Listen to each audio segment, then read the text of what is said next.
signals from the United States as trade talks continue and are underway. On one hand, US President calls Prime Minister Modi a close friend, while on the other, he has justified the tariffs on India. Now this, even as India remains positive on the trade talks that are still to take place. Now Trump reaffirmed ties with India, saying he's very close to Prime Minister and detailed that despite that, he has imposed sanctions in a bid to stop the Ukraine war, while referring to Europe's purchase of Russian oil. Trump insists sanctions are part of his maximum pressure policy, but New Delhi is keeping its focus firmly on the positive. Commerce Minister Piyush Goyal says India-US talks are moving in the right direction. Backing that optimism, Chief Economic Advisor V. Anantha Nageshwaran has also hinted at solutions soon. Meanwhile, Russian Foreign Ministry Sergei Lavrov has declared that the US simply cannot stop India and China from buying oil. Calling both nations civilizational powers, he said they're too big for Washington to strong-arm with just tariffs. And in a parallel development, on the other hand, Washington has also dropped a fresh sanction hammer. The US has revoked the waiver for Iran's Chabahar port effective September 29th.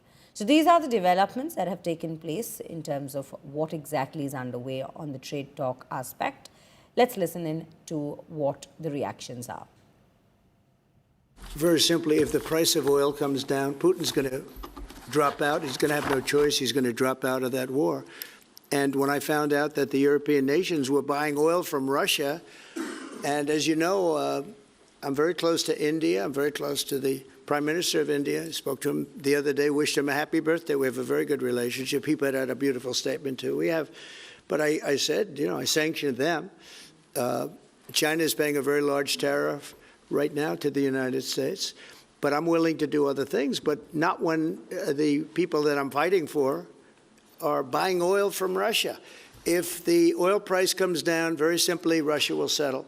And the oil price is way down. We got it way down. We're drilling and we produce more oil than anybody else in the world. We're doing a lot. But I was disappointed to see that. And the Prime Minister was disappointed to see that. And it wasn't him. It was other countries.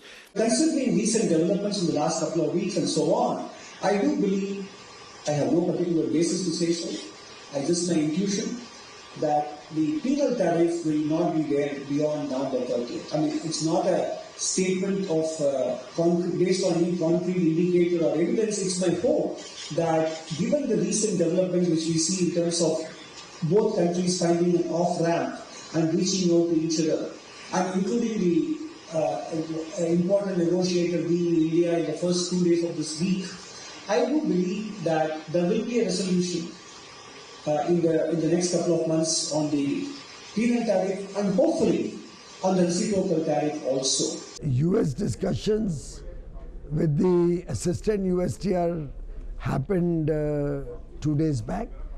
They were productive and are working on the right track. As regards the relationship with UAE, it stands on its own legs. It is underpinned by trust, possibilities and opportunities. And for India, no two relationships are commingled or depend on each other. The US relationship is a very strong, comprehensive, strategic partnership between two friendly countries.